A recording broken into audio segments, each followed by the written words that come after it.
Hi, welcome to the GC Wesley podcast.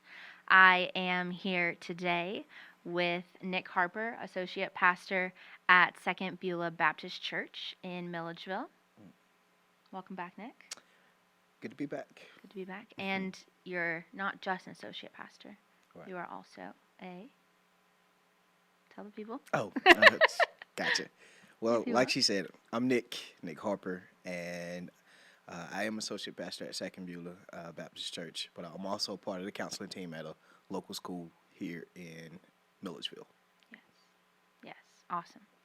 And we also have Tate Welling. Mm-hmm. Welcome, Tate. And what do you do, Tate? I am the director at Georgia College Wesley Foundation. Nice. Where you happen to also work. Yes. So we are co-workers. I also work here. Yeah. So if you haven't met any of us, my name is Morgan Wilson, and I am here to continue the conversation that we began a couple months ago discussing race and what that means in our country at this moment and what it has meant and our hopes for what it will mean in the future.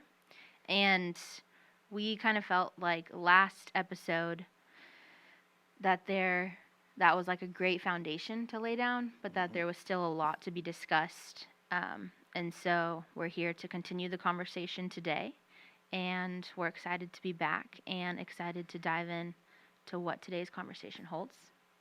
And so a few things that we're going to touch on today are going to be about the Black Lives Matter movement and statement in itself. We'll talk about police brutality. We'll talk about the validity of emotions of the minority. We will touch on a little bit and a lot on systemic racism.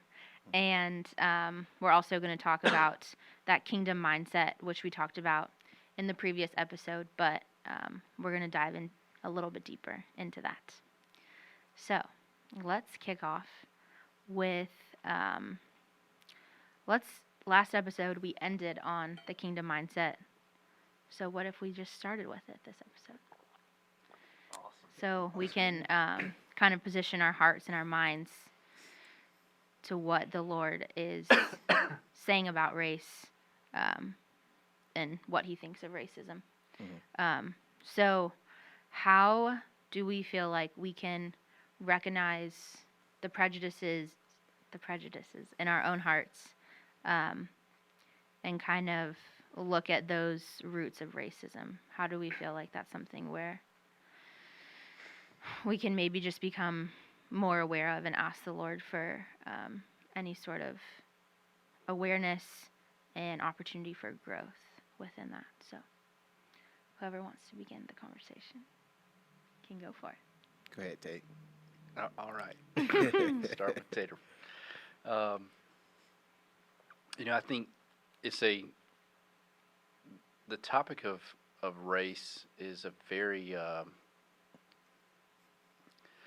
don't want to say fragile conversation. Perhaps a better word is a very sacred conversation, right? Because it's the way in which we're made, the way in which we were created. And I think with that, there comes a lot of value, a lot of emotion, a lot of importance when it comes to talking about that. So especially when we're having to talk about racism in particular, when it comes to different prejudices, that I think it's just a very it is a very fragile item, right? Like, Yeah.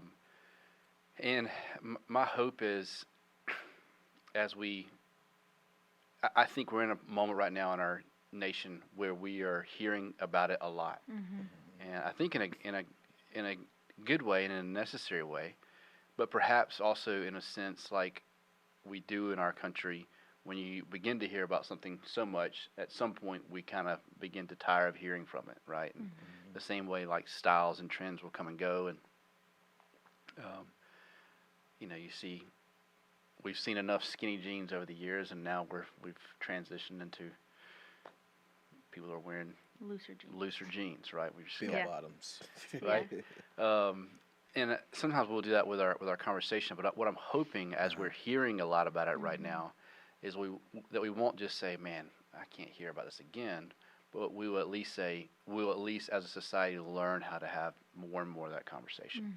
I think even as Nick and I have been meeting over the past several months, that we've gotten together and just chatted, even in our desire to have good conversation about it and like to be a good positive message moving forward as far as like relationship between black and white and just encouraging the minority and encouraging in particular in our conversation just black community. And like our heart, I believe, behind it was just really good, but even in having a good heart for it, we still struggle with like how do you say what you want to say, how do you ask what you want to ask, and it just became kind of difficult to talk and to even know what to ask, right? I think it was even sometimes we just sit there and be like, because I think it's such a deep-rooted problem, a deep-rooted issue that I think it's going to be, we'll never see a change just with like big grand scheme changes like laws and systems that are put in place. Those things are great and they are important, but the lasting change will come through the change and repentance of the individual. And I think is even in some of our conversation that the three of us have been having, like I've shared in some of the places for me, like I have to understand that even in my desire for there to be right relationship between all races, but even specifically between white and black and in our country right now, and even though that's my desire, that I still certainly have within me some aspect of prejudice or even some aspect of racism. I don't think that as a created human being, a fallen human being, that I have to understand that I've got the potential for that within me. And so I don't want to just say, all right, Lord, I don't want to just pray, give me a heart for like protesting more and let me be bold and be a voice where I haven't been a voice. Certainly that is, for some of us, what we need to be doing is being a voice in places where we haven't been a voice. But I think even more than that, all of us have to say, Lord, where is my heart? Search me. Yes, right. Where is my heart hardened? Where is my heart just not in a good place? Even if it's just deep, deep, deep down. Like what in me is contributing to, what in me is prejudiced? What in me is racist in any way?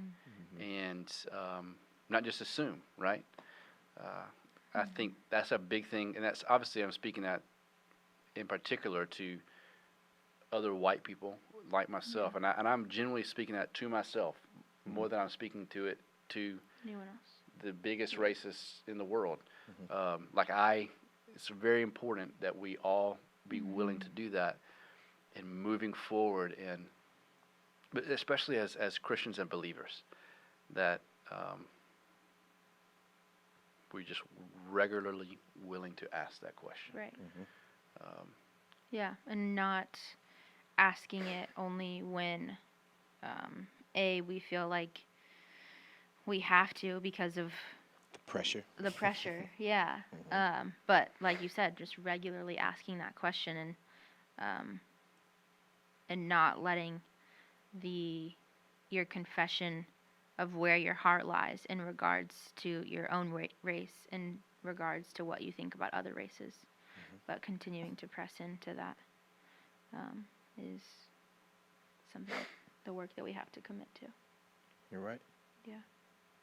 And Tate, you pretty much hit the nail on the head. It was loaded, and I stand right behind you, man. Because even as a black man, I have to search.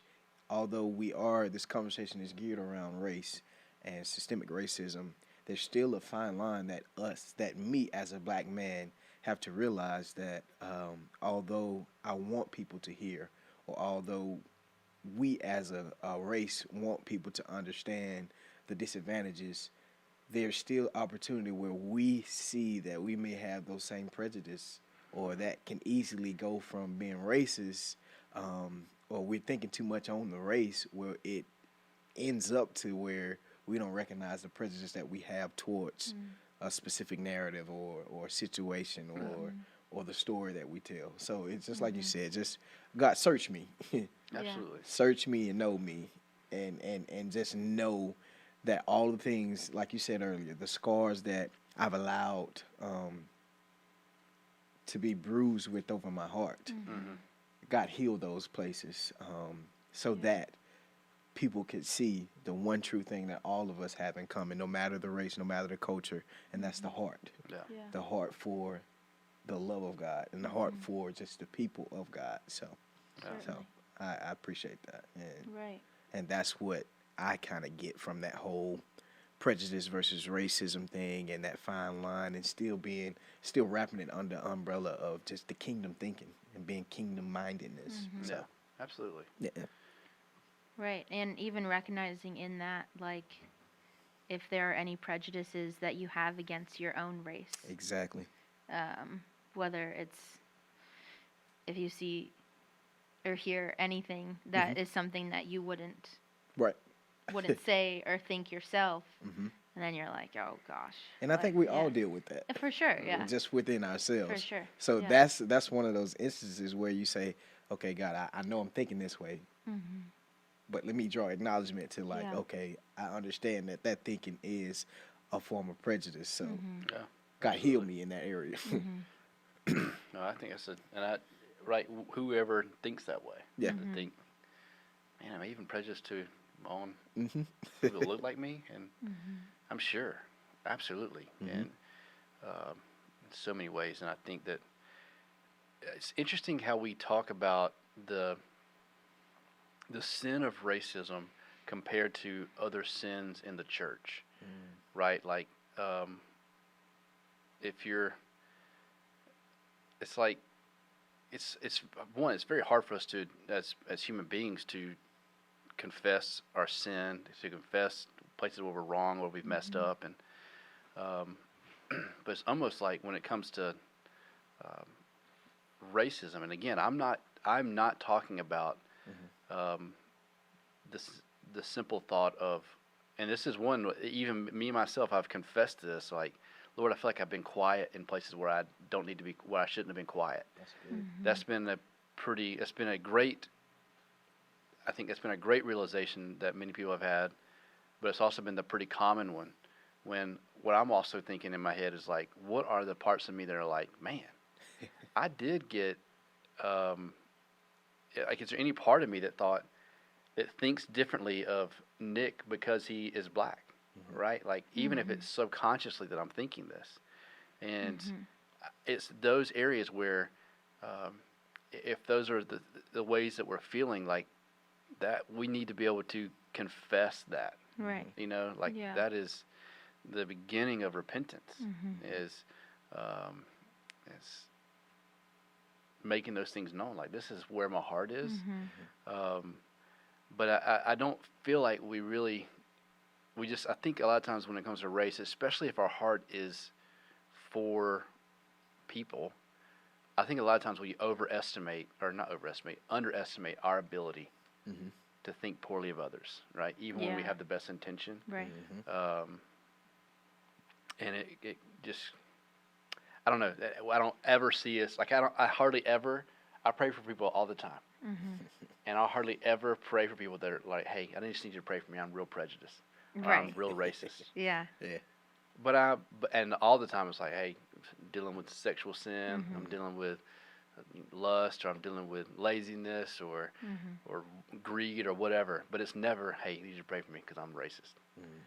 But it's got to be there within us as people, right?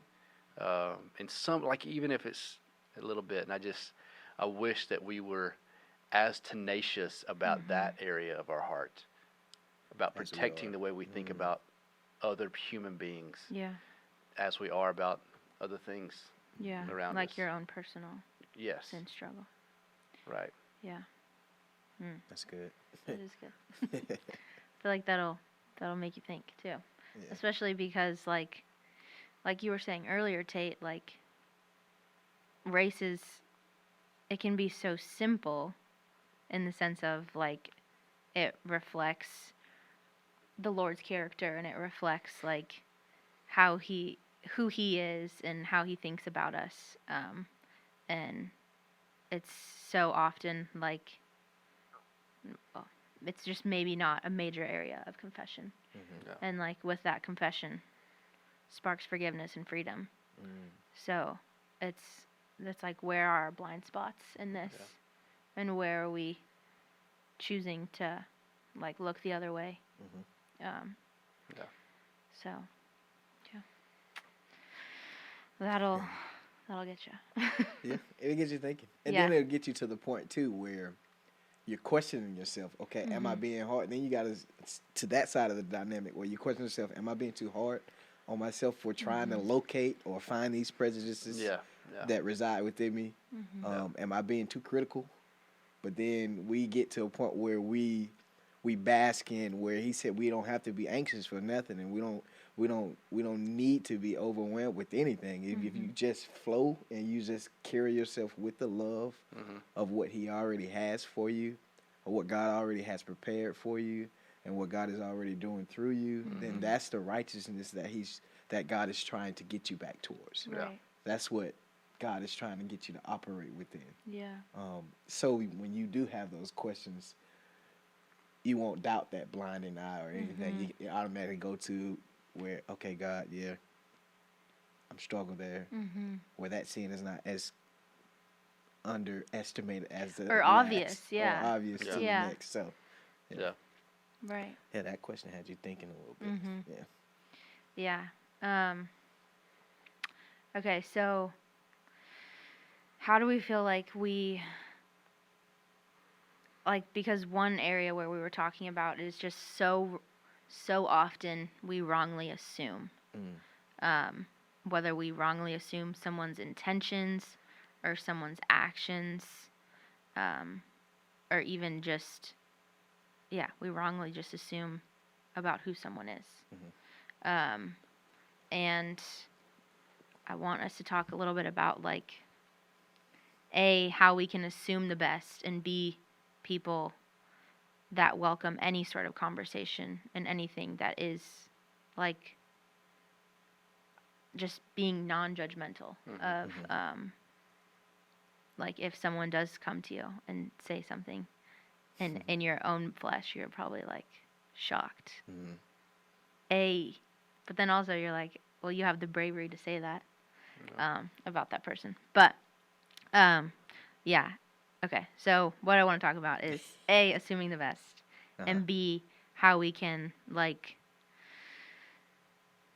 kind of validate the emotions of people on both sides of the spectrum, the people who are asking the questions and the people that are answering the questions.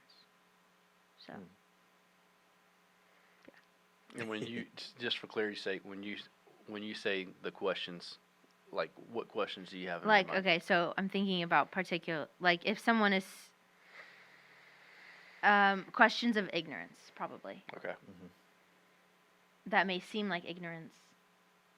But they're genuine. But it's a genuine question. Right. Yeah. So you mean like I don't want to put words in your mouth. Okay. No, you're good. But like if someone says to Nick, if Nick shares, and I may be jumping way ahead. I'm sorry if I am. No, I'm here for it. But if Nick's like, man, every time I get pulled over, right? Because I've seen Nick drive. He's all over the place. He's getting pulled over all the time. I've only seen him drive really in the neighborhood. And he drives very well in the neighborhood. But so he's like, he gets afraid, right? Okay. And I'm thinking, like, but hey, you drive like a maniac. But yeah, one, you drive crazy. And but I do have that. What if I have that thought, like, Nick, I've ridden with you. this is all hypothetical because I haven't ridden in the car with that mountain. I'm like, man, you're always speeding. Like you're always going to 85 or more. Yeah. And you're thinking you're getting pulled over because you're black, and I'm thinking you're getting pulled over because you got a heavy foot. And I'm not talking about his boot he's got on right now. You know, like is it that something like that where I'm like, no, that's where great. the person may genuinely think, is it about race? Yes. Or is it just that you're a bad driver? Right. Yes. Right. And or even that thought of, he's like, I'm afraid every time I get pulled over, and I'm thinking, all cops aren't bad. Why would you be afraid every time? Yeah. Like he has that spidey sense to know if this cop is good or bad, Right. right? Right. Is that kind of what you're getting at? As far as those, that makes total sense. Some of those would be a question of ignorance. Gotcha. Okay. Yes, that makes total sense. Well, that goes back to when you were stating about the validity of things. I think at least from my standpoint, a big portion of just, you know, the uproar that happened last summer and kind of brought us to this moment here. A big portion of how I was thinking and really drew out my emotions then was it's not the aspect that, hey, like you said, I'm scared I'm getting pulled over and this is just my thought process as it's happening. Although you know that I speed, although you know I drive like a maniac, it's not the aspect of, okay, I think that it's unfair that he's pulling me over. It's just being validated in that moment. Like, if I'm telling you that I'm scared because I'm getting pulled over, then that should be that only underlying understanding that we have there. It's like, okay, well, you're vulnerable enough to tell me that you just feel like this when this is happening. It's not associated with... And I believe you in that. Right. Yeah. That I believe you and that I support your feelings. I support your feelings of fear or your feelings of nervousness in that moment. Yeah. I don't have to bring up, although I know you have some manic driving, I don't have to bring that up just to kind of justify the reason you are being pulled over. Right. Yeah. And I think as a black culture, well, as a black man from my standpoint, that's the voice that I wanted to be heard like all throughout the summer because it was intensified. It was amplified. Sure. Yeah. But a lot of just Caucasian people, a lot of white people, a lot of other races was just highlighting like, okay, you guys are outcrying now because of George Floyd, because of that particular narrative. When no, it was more so of we are outcrying because we want you guys to kind of add some validity to our emotions and to our feelings in this moment, given this situation, because that ties back into what systemic racism really is. It's not so much of pinpointed to a specific situation. It's like it's accustomed to a certain dynamic of disadvantages, whether it be whether it be a disadvantage within the housing market, whether it be disadvantage within law enforcement, whether it be disadvantage in education. We're trying to add some validity to but to another race to understand our emotions and our feelings in that moment. Because we know that there's disadvantage. So how do we solve that? And most important, not only how do we solve that, how do we create an understanding with another race to understand us in the moment? Or to just show some empathy in that moment. Right. Put yourself in my shoes without disregarding. Without disregarding that. Okay, I'm putting myself in your shoes, but I also know the shoes are dirty that I'm about to put my foot in. Just put yourself in the shoes. And that actually, Nick, when we were discussing this, that was one of the things that struck me. The word that I think you're right on with. It's important, and for us to have this conversation well, it is important for us to learn how to validate what the other is saying, right? But that's typically not how we have conversations in general, right? Especially conversations about race, right? Like a lot of times it's not like I remember reading years ago in a book I like a lot called The Servant. It's a book on leadership, but he makes the point in this book. I think it's written by James Hunter. But he makes a point in the book that when we in school we learn how to read, we learn how to write, and we even learn like communication classes like speeches and how to talk. All nice and stuff. But we seldom take classes on listening, and statistically, listening is the primary way we communicate. Mm-hmm. We listen more than we write, more than we speak, and more than we, whatever the other thing I read, I guess, Mm-hmm. right? But we hardly ever take classes on listening. Right. And I think what's that has done is oftentimes when we're listening to someone, we're hearing, like I'm hearing Nick saying what he's saying about how he feels, but the whole while he's telling me how he feels, I'm preparing my What to say, response, yeah. right? And I'm just waiting for Nick's right mouth moment. to Yeah. close so Yeah. I can be like, yeah, but Yeah. statistically, Right. this many people, you know what I mean? And Mhm. it's like, one, statistically, you can make stats say whatever you want them to say, right? Yeah, that's Whatever true. I need it to say, I'm going to twist it to make it say, right? Yeah, that's very true. And so I do think part of learning how to validate what someone is saying is learning how to just simply listen to them. Mm-hmm. And we have to understand that all of us, we probably are not just innately the best listeners. Mm-hmm. And man, I see that a lot, especially even with what we were saying. Some of the ignorance that we might have is. Yeah. So when you mentioned George Floyd, so when people would be like, yeah, but George Floyd was high, he was on drugs whenever he was arrested, Mm-hmm. he was resisting arrest. Like, Right. look, those are all. That's I'm assuming factual, right? I don't know how close to the situation I am to where I can speak like with great authority on that. Right. But even if those things are true, what that's still not the point there. The point of what in someone's sharing is I want to validate what it is you're experiencing. Mm-hmm. And it's not, I can't remember who was I talking with, but it's basically like whenever we're talking, like right now, the conversation that the world is needing to have is just simply that, man, right now, black people in our country do not feel safe, do not feel loved, do not feel appreciated in some way, shape, or form. It might not be across the board. I don't want to speak for every black person, and it might not be they don't feel loved by every white person, right? But in some way, shape, or form, black people in our nation are not feeling loved and seen and honored, and we need to have that conversation, right? Maybe at some other point we need to have the conversation about how a majority of police are good.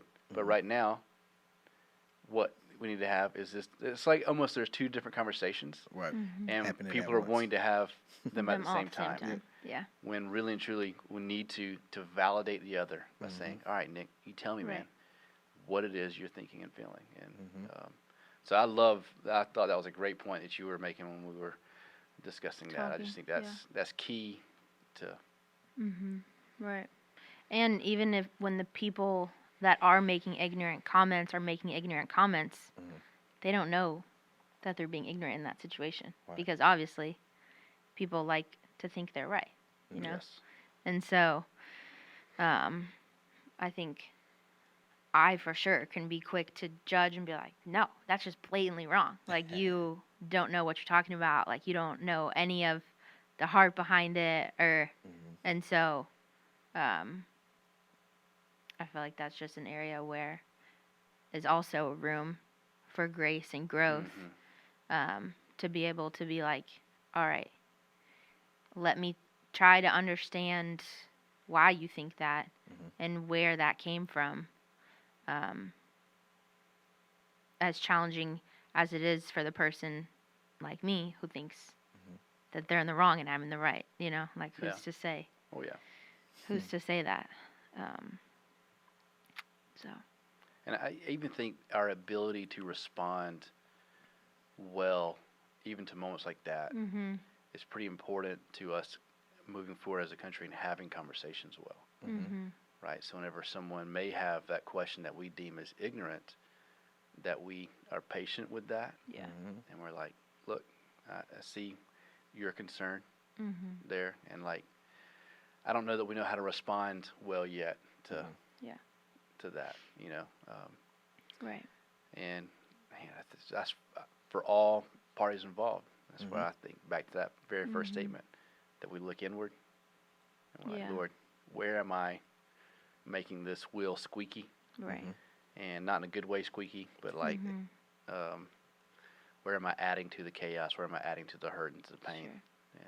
And I think a big part of that whole listening piece and why having conversations like this adds some normality to us progressing forward, because people have always, from beginning of time, people have always been afraid to dismantle anything. Dismantle what was and what there was. Like, even you get to a point where you know, or you can speak on the disadvantages, or you can speak on the prejudice that you do have.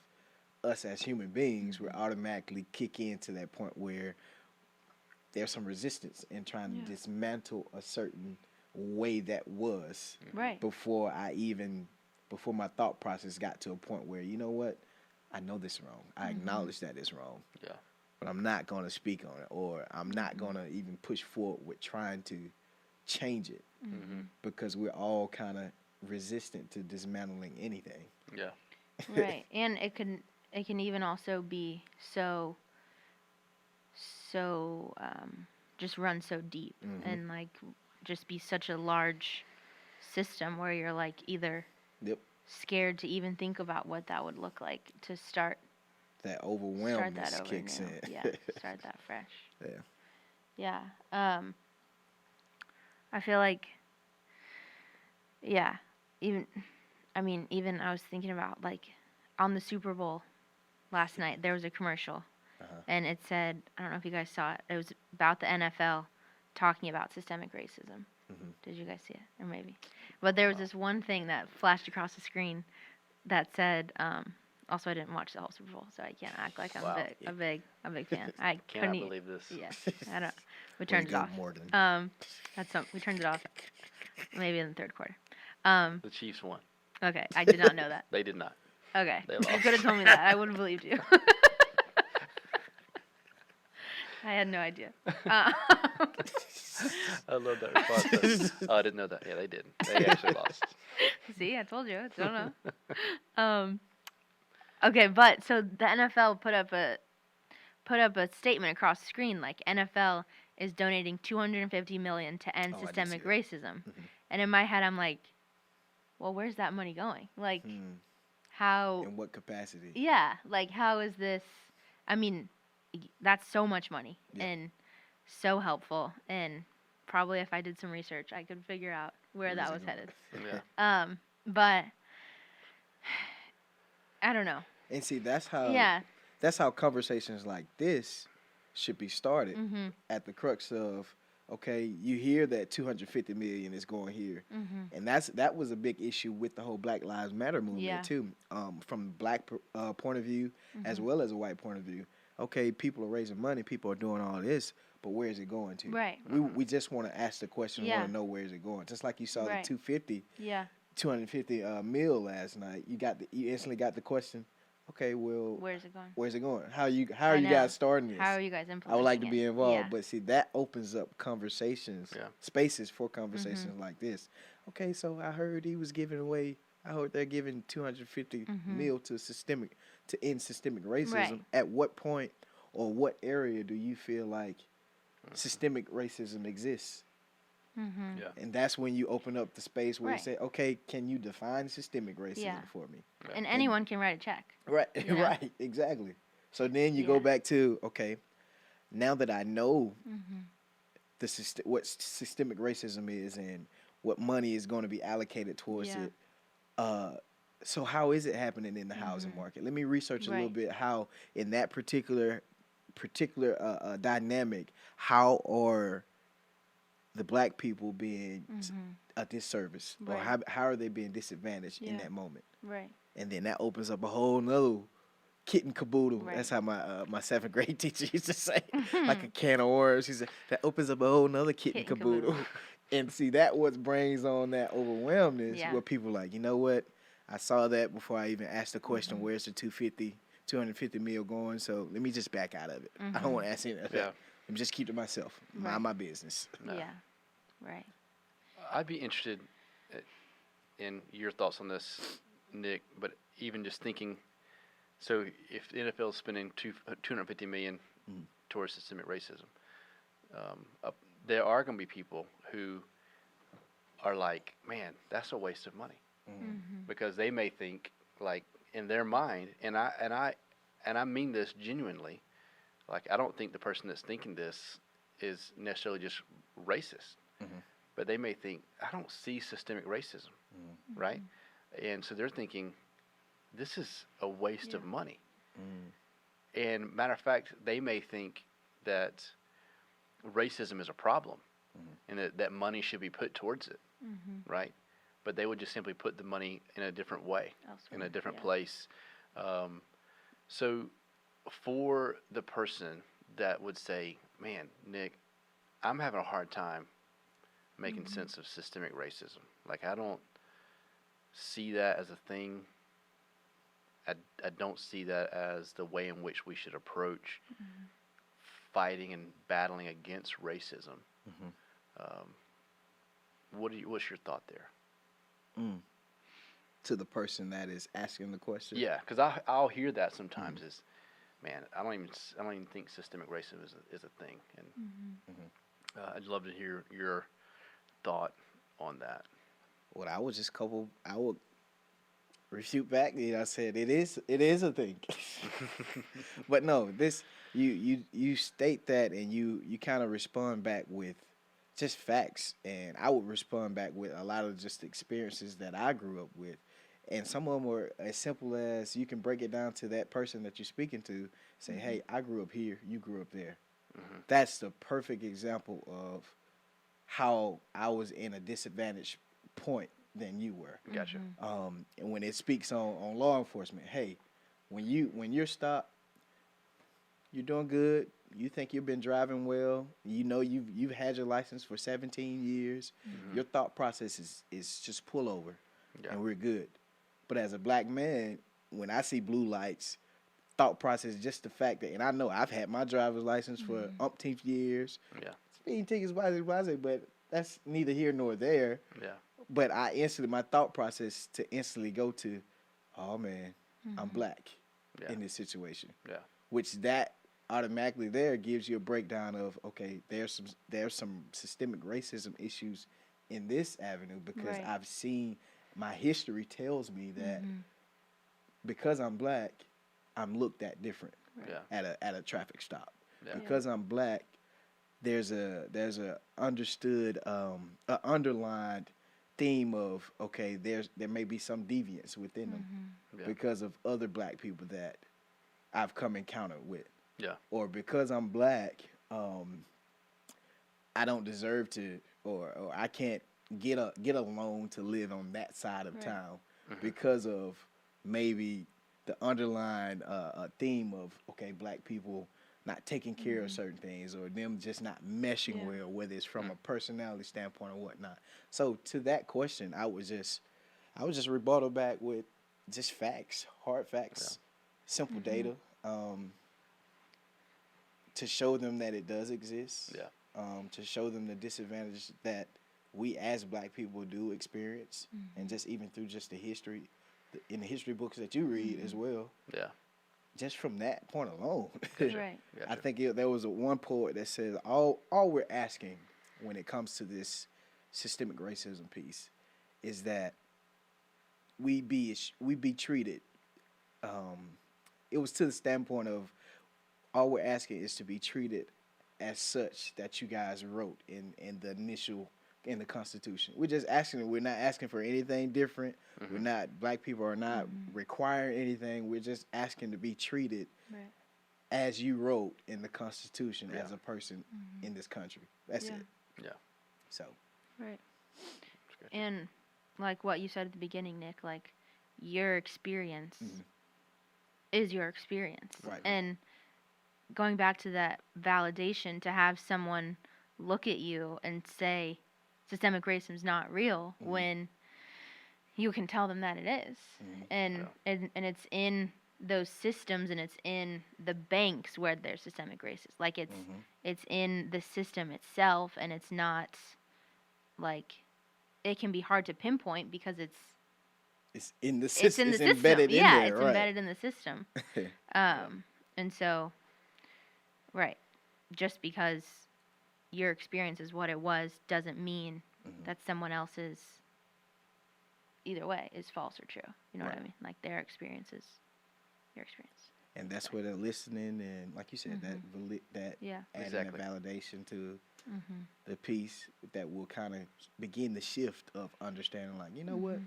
Because I spoke with Nick, and because I heard his life experiences, or because I heard his experiences, then I know that area that I passed in town is such and such. I know those those people over there are at a disadvantage than what I see when I go to my side of town. Yeah. And that brings another level of just awareness where you meet that person now at a heart of kindness, with the heart of kindness. Yeah. No matter what's happening. No matter if Absolutely. you see them walking, or no matter if you got on a uniform and you just so happen to pull them over just for questioning or anything like that, you meet them with that same heart of kindness because I've heard him share his story before. Yeah. And because I heard him share his story and I heard him share his experiences, Yeah. then that gave me a real world look of, as simple as this. Hey, those people there, these people here, there's a difference. Right. Yeah. And things are happening outside of your Right. own sphere Right. where you're like, this is my life, this is the way it is. And you're like, well, there's actually, Yeah. Yeah. if you broaden your vision, you can Just see. the acknowledgement of it. That's all. Yeah. Right. And I think even as somebody, this is a good opportunity for if anybody that's listening to this or even watching it,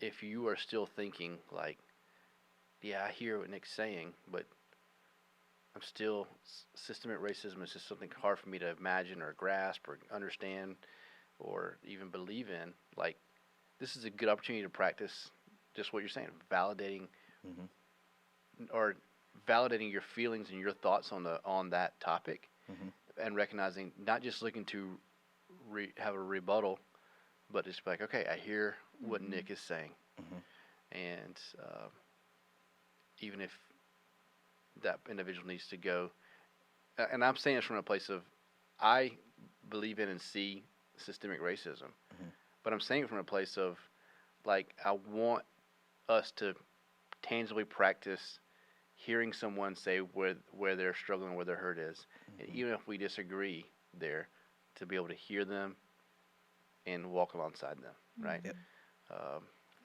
You do the same practice with white privilege, right? There's obviously people that think that's a thing and people that don't think that's a thing. Right.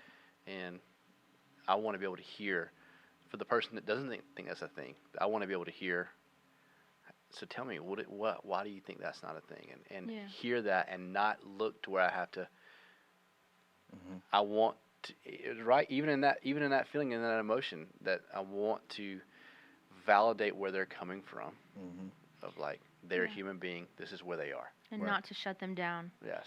in that moment. And there's also recognizing that there's an opportunity for both of you involved. Absolutely. Yeah. This will not work if we each don't recognize there are places where We can grow. Can grow. And Yes. places where we can extend grace. Yeah.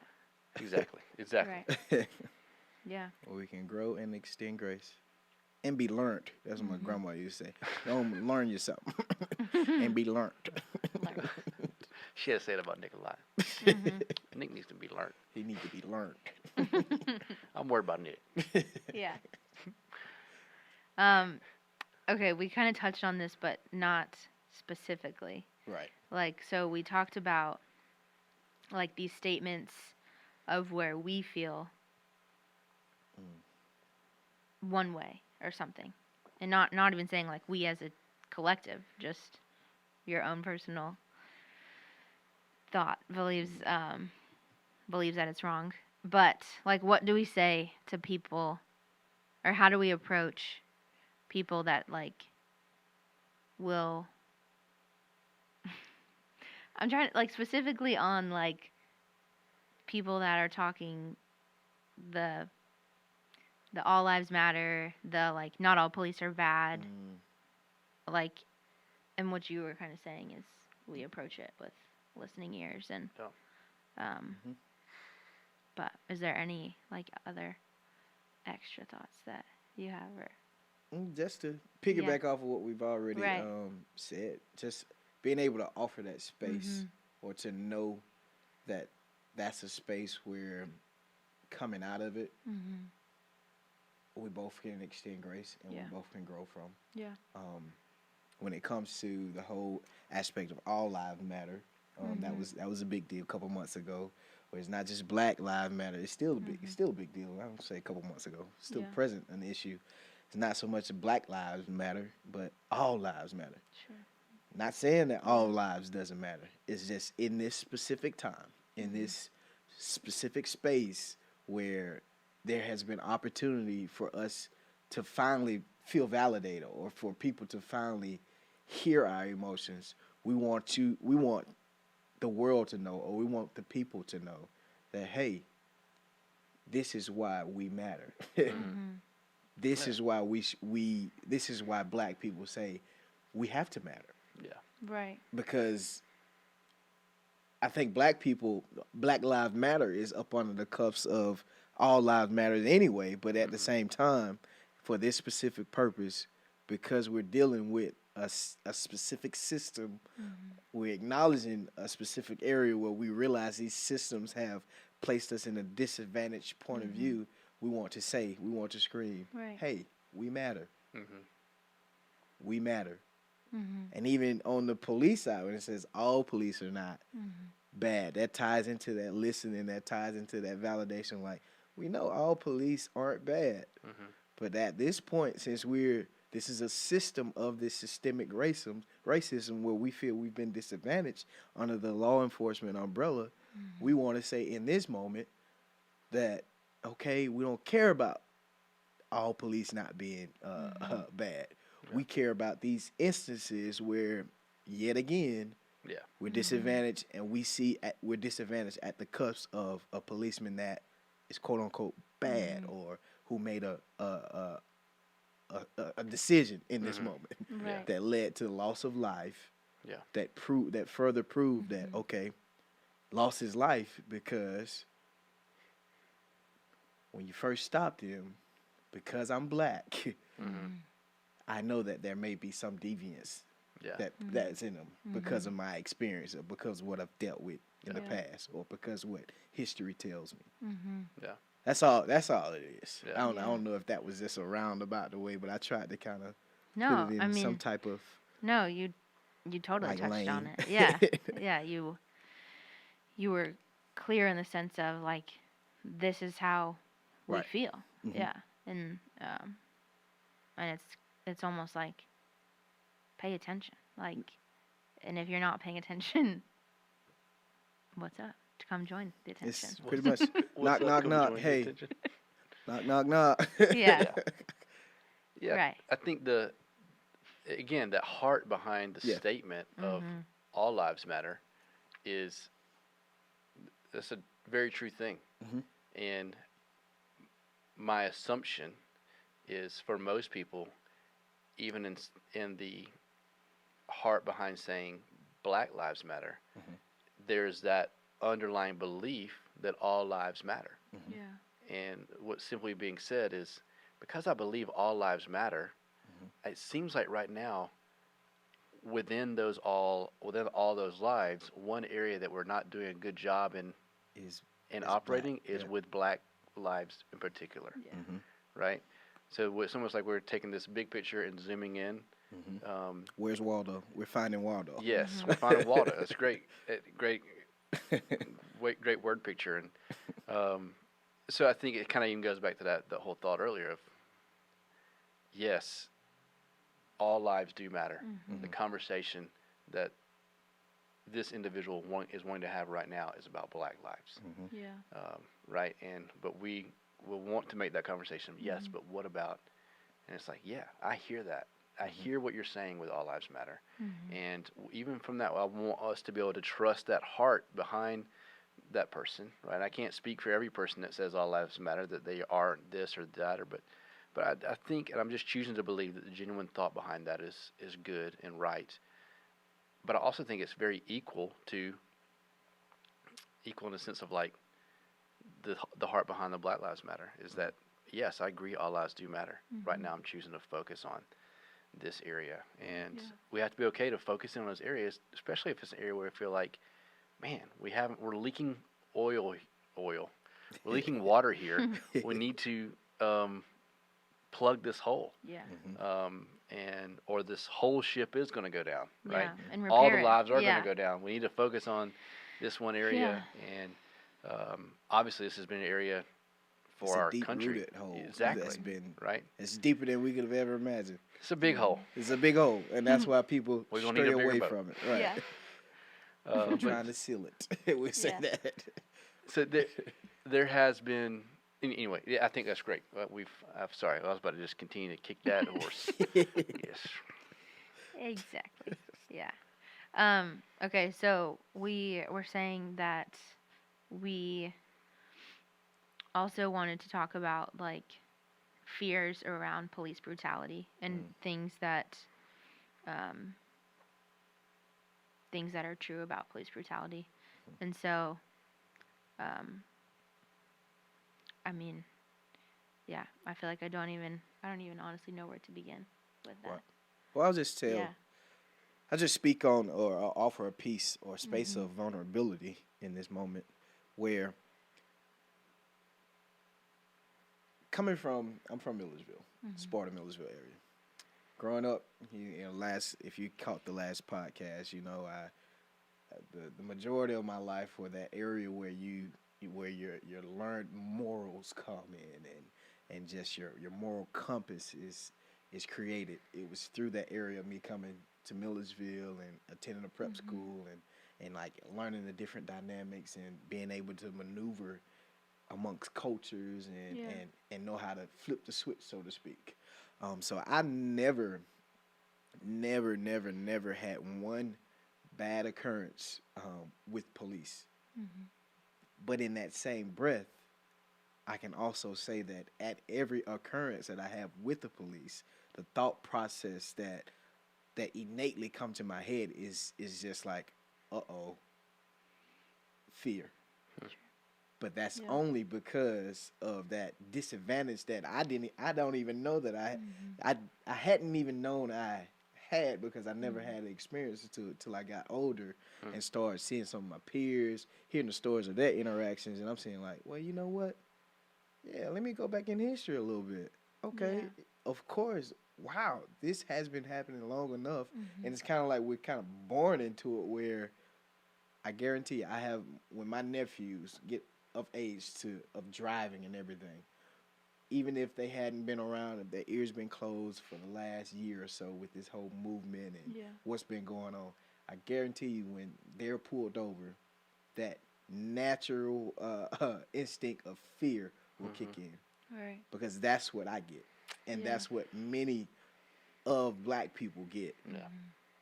Given the circumstances where I don't know if it's just learned behavior or what just has served as like osmosis just without growing or what seeps in just through what we see on TV, but it's there. And I don't know why. It could be just that already mind frame of kind of being inferior to the white man, and then you get to a place where, okay, I'm authority. Look, I'm under authority of this person. I just associate the blue lights with authority of the white man getting out the car, and it could be a black officer getting out the car, but it's just the thought process that kicks in innately, like, What's gonna happen? Yeah. do I have my insurance? Do I have my license? Yeah. Then you start thinking, okay, did I turn back? And not saying that white people don't go through those same processes or they don't go through that whole checklist, but I don't think innately that don't click in for a white person. And I can't speak for white people because never been white. Ever. But I can speak for my experience where it's like a checklist. Yeah. When at any occurrence, not even outside of driving, if I'm walking or if I'm going to an event, say for instance when outside was open up and we're at concerts or we're at festivals or something like that, walking past an on-duty officer with a uniform, whether he's black or white, it innately triggers something like, Do I have a cup in my hand? Or did I step wrong back there? Am I swerving? Am I stumbling a little bit? Or are you doing anything, person that I'm with? Or have you done anything? Like, Right. where does that come Yeah. Yeah. Right. No, from? that's. I think, man, what can you say to Yeah. that other than just hearing But you what hear Nick's it. saying? But you hear it, Yeah. and you understand it, and you meet it with that heart that we spoke on earlier, Right. and you meet it with the more you hear these stories and the more you have these conversations, to where when people are bringing that to you, like, listen, I support you in what you're feeling, man, or I understand exactly where you're coming from, and because I understand where you come from, I can't even fathom being in that situation, but how can I help? Yeah. Or where in my heart do I need to offer myself some grace to understand or to assist you in having your feelings validated. Yeah. Of course. So I think it does really speak what I learned from hearing those kind of like stories and experiences from people, especially, and really what I mean specifically when I hear those kind of stories um, Black people, particularly, but also probably people of color in general, is that there is, for many reasons, there is a broken relationship between authority and Black people, and that has certainly a large part of that is because of our history of authorities treating people of color poorly. Also, probably from our history of white people just in general feeling like they are the authority, and also in many times in our history because of racism and slavery and things like that, that white people were always the authority, you know, and so that just in and of itself is just this inability or a brokenness and a hurt that has to be healed, and so even there, it's not even necessarily, that's where it's probably not super effective to just have a response be that not all police are bad. It's more to say, I see that there's a broken relationship here that needs to be healed. And I've really loved police departments that I've seen that have begun these initiatives, and some of them have had these initiatives going for years, and others are just starting it, but of looking to repair that relationship, intentionally looking to repair that relationship. And I've seen many men and women, law enforcement, Black, white, all colors, that are intentionally looking to mend that bridge, right? Yeah. And like that is what a great approach, right? Of just recognizing, because something I think about often in this is like, I think about Black men and women that are police officers, because like they the are like space that they go through. like they're in a lose-lose, right? Because it's Kind of like like a Venn diagram. exactly, it's And they're in like, the middle. oh man, and then what about this? Mm-hmm. I don't know how many that is, but it's got to be a lot, right? And it's like, what are they thinking, right? Right. Like where, they're with their Black friends, they're like, Yeah. don't get me started on police, and then they're with their police friends, they're like, don't get me started on Black people, and they're like, awesome, who do I get to hang out with? You can't right? escape the conversation. And it's but in general, I think it's just, man, that relationship is a relationship that we are seeing as a country that just needs healing. It needs attention. We do need to focus, put focus there as a country, Yeah. that to help people of color to see not all police are bad, but also to help police officers to see, look, even if you are the best of the best, there's still a broken relationship here that we need to bring healing to, so that people can see clearly. Because right now we're only seeing through. I remember, this is a horrible analogy. When I was really little, I snuck into my parents' room. We had HBO, but it was only like on. It was when you had like we still have boxes, but it was like this. Anyway, HBO was on channel. This dates it. HBO was on channel 47. Okay. All right. Now HBO is on like 1650 Yeah. probably. Who knows? And I remember I snuck into my parents' room and I cut their box. They're dead asleep, right? And I turned it to HBO, and I'm watching this. It's like 12 at night, and I'm watching this scary movie. Yeah. I'm probably third grade, Yeah. and I am losing my mind. It's so scary. It's about like this blob that like floats in this lake, and like all these teenagers go to the lake and they all get killed, and I'm like, and I saw that, and I couldn't sleep for the next several weeks, right? I'm like, oh man. And then finally my dad's like, what's going on, bud? And I'm like, I ain't gonna. I need you to know that I snuck into your room. Yeah. I watched this scary movie, and I haven't been the same since, right? Mm-hmm. And so I hear your story, Nick, of like you're saying, hey, you never had a bad experience with a cop, but you still have that fear. Yeah. And I think because as a country, we are aware of this narrative, been aware of it for years, right? And we are seeing, even if like whenever someone would say statistically, like more of this people are being. Again, I don't know this. I'm not a stat guy, Yeah. Right. but like you see it one time, At each occurrence, it get worse. right? Each event. It's that has enough happened, to see it once exactly. to be like, You've been exposed to this it. is a fear for me, Yep. right? And That grows that fear. and I understand that, right? So my dad had to speak to like, hey man, you're gonna be okay. Yeah. We had to do some repairing of my relationship with the television and stuff like that. But the same thing, right? And obviously that analogy I'm giving it's nowhere carries as much weight or anything. But I think it does speak to the reality of even if that hasn't been someone's experience, if they've just seen it, if they've heard about it, then it can become part of that narrative.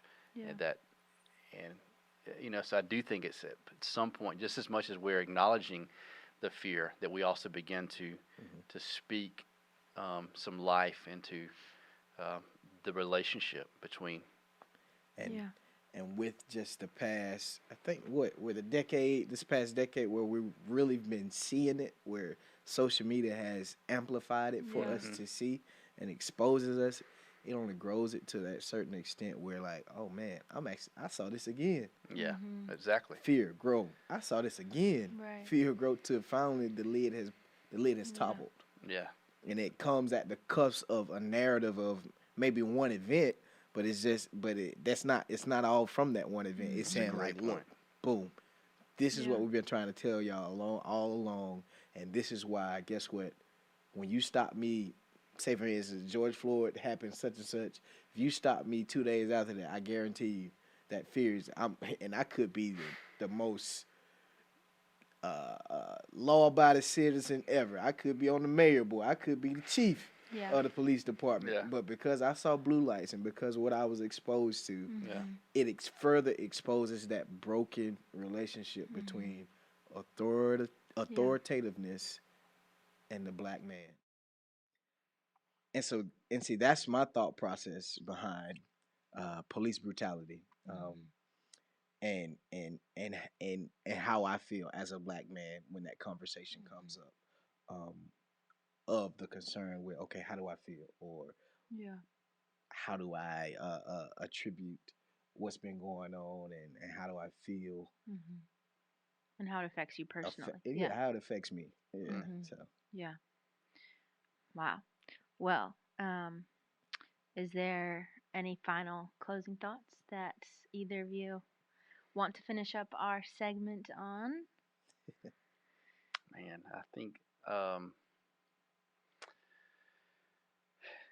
just hearing Nick share over our time with him over the past just handful of times that we've all met up, and also just thinking about this whole ordeal for our country is huge, right? I feel like oftentimes I almost feel hopeless and like, man, I don't see this ending quickly, or it almost feels like this super uphill battle, and but then I try to bring it back to this perspective of uh, one, just the reality of sin.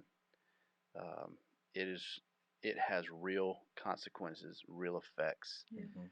and we cannot be surprised whenever we see like this is probably a normal response to hundreds of years of slavery.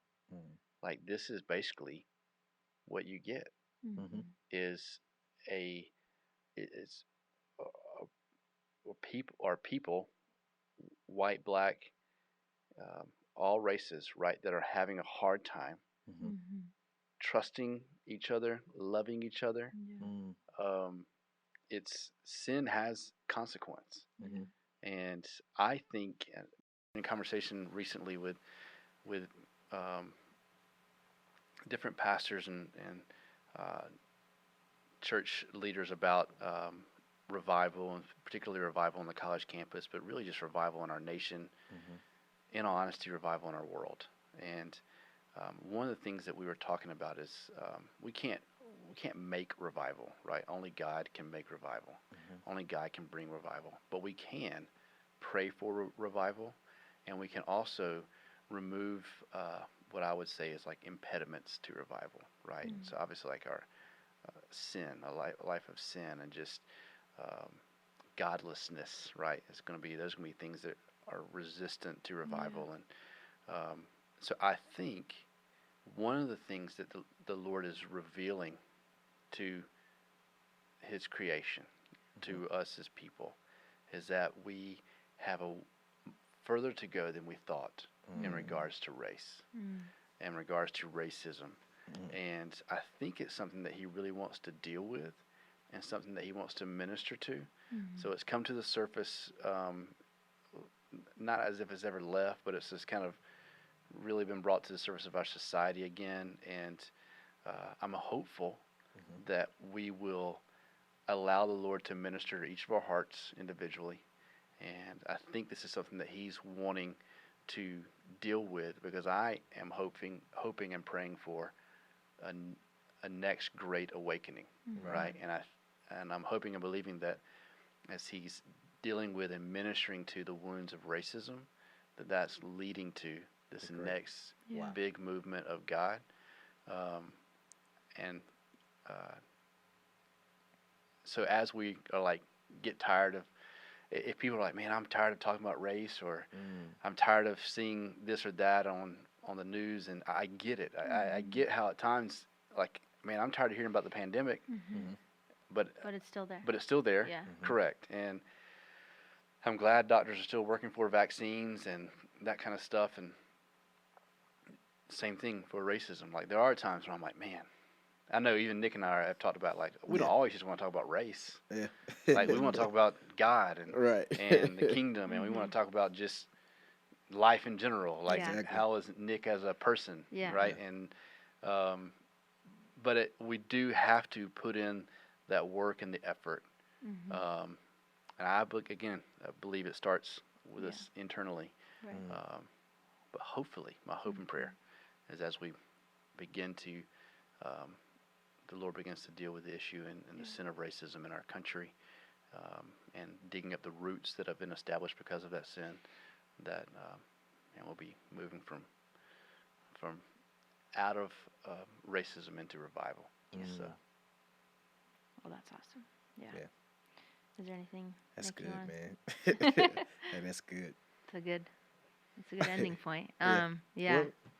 Well, yeah, I guess I'll speak me a little Mhm. final thought Just go process for here. it. do it. No, it's my hope and my prayer that if you've been listening or if you had a chance to tune in to just these two podcasts and just the conversation alone, that you know that the reason why we are prevented from any type of shift is because we always show up to a place where we're expecting to know what that shift will look like. Mm.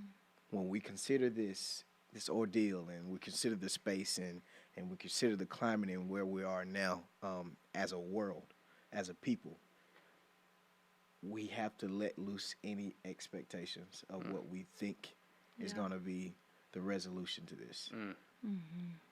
What we must do is start approaching these things eternally, like you said, meaning it at a place where we have the one main goal, or the one main understanding that we all have the heart of God. We all operating off of just the love that He already has given, that God has already given us.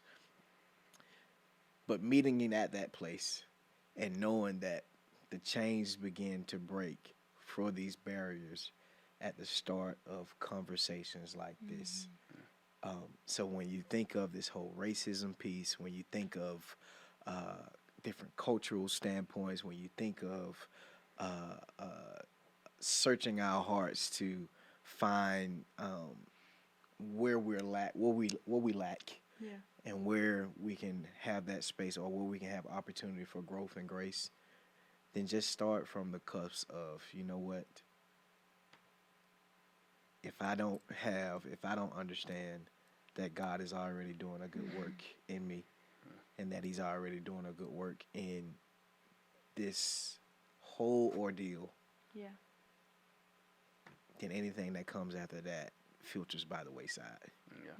And then you'll be stuck with the overwhelmness of trying to tackle the whole Piece kit it and together. caboodle. Like my 7th grade, tackle the whole kit and That's caboodle. right. Yeah.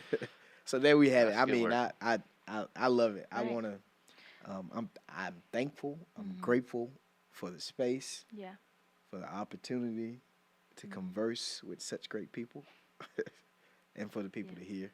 And then I just like I said, it's my hope and prayer that those that are listening take something away from this. Right. Yeah. I mean, like what you're saying is like we don't have the answers, but we know a God who does. And none of this deep spiritual healing means anything on our own. And without Him, He's the only one who can make it possible. And like when it starts with confession in your heart, or when that starts in conversation, He's able to begin like a healing and restorative work that can, where our faith can meet our action. And that's the hope, that's the goal and the desire. So thank you both for joining me here on this special episode of the GC Wesley podcast. And GC Wesley. Yeah, exactly. We're here. And if you missed the last conversation, you can check that out. The recorded conversation is on our YouTube page, and the audio version is available anywhere you get your podcasts, such as Spotify or Apple Music. So, boom. Thanks for being with us, and we will talk to you guys soon.